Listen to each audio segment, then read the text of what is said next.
Hello, boys and girls. Welcome into today's episode. Right before we start, I just want to say thank you so much for watching this video. I know you have a busy life. I know you have a lot of things going on with your day to day life. And it means a lot to me that you've taken the time to watch or listen or both to this video. And it doesn't matter if you have a bowl of cereal in front of you and you randomly dropped milk on your phone and it clicked on this video. I just want to say thank you for taking the time to watch this video. With that being said, let's sit back, relax, and let's talk about a game. Outlast 1 and 2, in my opinion, are some of the best first person horror games ever made. They really capture the cat and mouse aspect of a horror game where you play the mouse constantly being pursued by an enemy for the entirety of the game. They rely heavily on lighting and sound design, which I do think some horror games have gotten to that point. But when you think of a horror game, chances are you think of a game where you have the ability at some point to be the aggressor. Think Resident Evil, think Silent Hill, think any sort of psychological horror game. At some point, you will have the ability to attack. Outlast and the developers Red Barrel really took the what if you were not able to, and I think they mastered it with those two games. So, back in 2024, when I heard they were making a co op multiplayer Outlast game, I, like so many other, immediately wrote it off. There's no way this was going to be a success game. First of all, multiplayer horror games very rarely work. The game loop gets very boring. Think games like Friday the 13th, games like Dead by Daylight, anything in that genre, which is what I kind of thought Outlast Trials was going to be. It just, they don't last. Well, they do last. I mean, they have huge communities, but for me as a gamer, it just wasn't something that I thought was going to translate in the Outlast universe well. I thought things like progression, battle passes, in-game purchases were I think it was just another studio trying to cash in on the trend of the time. Well, when the game went on sale for the Steam Spring Sale for just $11, I figured, hey, why not give it a shot? Let's play this game. I was incredibly wrong with my assessment of this game from the outside looking in. This game has been mind blowingly fun over the last week and a half to the point where, well, it's jumped ahead in my schedule planning videos because I wanted to make this video because I have to talk about it. And for just $11, really should give this game a try. As I said earlier, I originally thought this game was going to be like a Dead by Daylight or a Friday the 13th or a Texas Chainsaw, where like one player took the role of a killer hunting the other people. I originally thought that's what it was. And then there were like saw like traps that you had to solve to then escape. I have such a vivid memory of that being the game loop back when the game was announced. I don't know if it changed or what happened because that is not the game mode that we got today. In short, the game loop is you are set in a prison or a psychiatric prison area where you are essentially guinea pigs who get worked on, and throughout the time there you have to go do missions for the doctors who are keeping you there, and you have to do certain tasks, and once you complete those you then come back and you live in the prison. And so that's the game loop, very very summed up. There are about 7 or 8 different main quests in the game, and now each quest is a different map.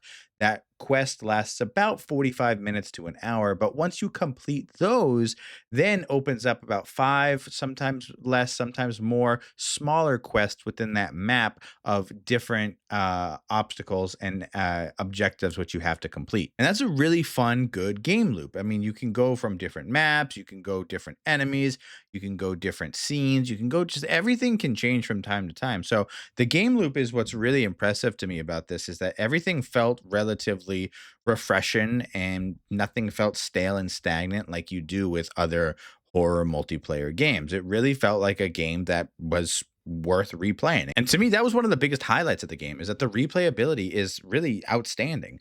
I mean, you can just do a whole bunch of different things from within the game. And I think that's something that I was not expecting at all with this game.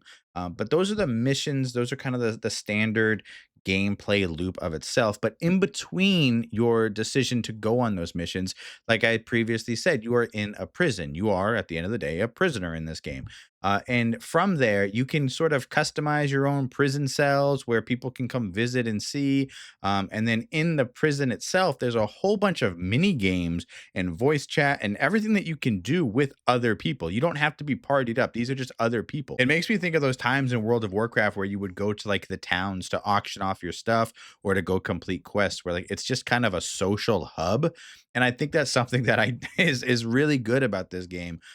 Like I said, I've probably spent about 25% of my total game time has been inside this like hub, talking with other players, playing other game modes, getting other people to join my group, joining other people's groups. It's just been a really fun social time. And if you enjoy decorating, yes, of course, you can decorate your cell. That's not really my thing, but there is a lot of decoration and decor that you can really do to your cell to make it uniquely you. Although I've noticed a lot of people just seem to just kind of spam everything. And so it become these like cluttered cells. So I've been having a lot of fun playing this game. Overall, it's been quite surprising. It's been a game I've really enjoyed. But no game is not without its bad things, and this game definitely has its fair share of them. But I want to talk about some of the things that I really don't think were working for Outlast Trials, and some things that I think could maybe be tweaked a little bit in order to improve it. So the biggest thing about this game that I think is going to turn people off or away from it is how graphic the game is. The game, with no mincing my words, is disgusting. The game is really gross. It's very gory. It's very like not like a doom type of gross, but like a squeamish turn your eyes away type of gross, which a lot of times I think comes off as very fan servicey. Now, when you take into consideration the world that it's built, right? You are a guinea pig prisoner. Like, I don't think it's gonna be, you know, ultra clean and super nice. Like, the best example I can give is the very first setting you were asked to turn on or off in the game is a nudity setting. So that just kind of, they let you know right away, hey, you're gonna see some stuff.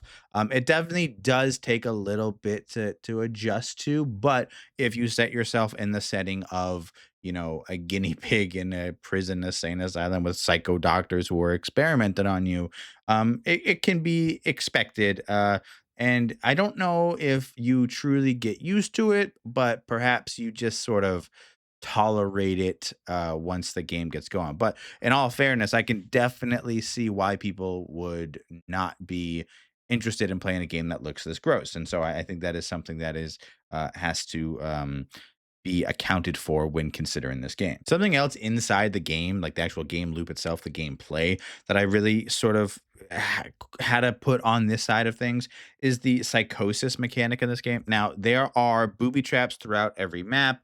There are poison things that if you get infected with, they will give you a psychosis break. Now, what this is pretty much what it sounds like. It's, think like Scarecrow's gas from Batman, where you are given this gas and then this like mysterious figure chases you, and none of the other players can see him. Only you, who is affected by the psychosis, can see him. There's like these tentacles that spawn up, and these things do actually damage you in the game, so you can die from the psychosis. Now, it's real easy to get rid of it. You just have to take some medicine that you find throughout the map. The problem is that it's the exact same character, the exact same effect, the exact same thing on every single time it happens. Sometimes if you're, not careful, this can happen 4, 5, 6 times every game. And so when you see the same guy, the same thing, the same unexpected things, um, or excuse me, the same expected things, it really starts to feel a little stale. And as previously mentioned, where the rest of the game is not so repetitive, to see something like this be so repetitive, it just kind of sticks out like a sore thumb. Although there is a cool element to watching your party members freak out at something that is just not in front of your screen for you, but in their view, it's chasing them and hurting them. I thought that was a really cool psychological thing for both sides. I just think it got really repetitive and really expected right away. It came to the point where you were just sort of, you knew exactly what was happening. But it is also really easy to dodge the booby traps once you know what to look for moving on. The voice chat in this game is another issue for me. I feel like the game is kind of missing an opportunity to amplify the horror and the suspense of this game, because there are things like when you spawn into a game, you are just able to communicate with your entire team. You can just talk to them. Now, there is also proximity chat, which is like you can hear the how far they are, but how close they are. But while you're also able to communicate, it feels like it really adds like an interesting filter to the voice chat. Now, I'm not really sure which angle would be better. What I think would be better is to kind of do a hybrid where you either give each other walkie-talkies that maybe run out of batteries like the night vision does, or do it very similarly to like Phasmophobia, where you guys can communicate for a certain amount of time, but then for periods of time, the communication just isn't there. Or you can just do regular proximity chat. I don't really know why it's got like a hybrid both. And I feel like it's a missed opportunity to really strengthen the suspense and the horror aspect of the game. Because there are moments in this game, there are things in this game which will make you think that you're talking to someone who's in your party, and then that person will take out a knife and stab you. So there's a lot of things that they could do by simply adding a traditional proximity chat to the game. But at the end of the day, those are very small complaints for a video game, especially an $11 video game right now. This game has been well worth the money in gold, in my opinion. Even if you look at games from a standard standpoint of $1 per hour of enjoyment, if I were to look right now, I already have where am I at? I already have 20 hours in this game. And so for $11, that's double your investment of $1 per hour of enjoyment. And the fact that I haven't even finished it or anything like that, I mean, it truly is a bargain right now. It's still on sale for $11. So I really encourage any of you guys to go give this game a try and let me know what your thoughts are in the comments down below. I got a couple more games on the Steam sale that I will most likely be making videos about moving forward. But I appreciate you guys taking the time to watch this video, listen to this video, or do both. And I will see you all later. Bye bye.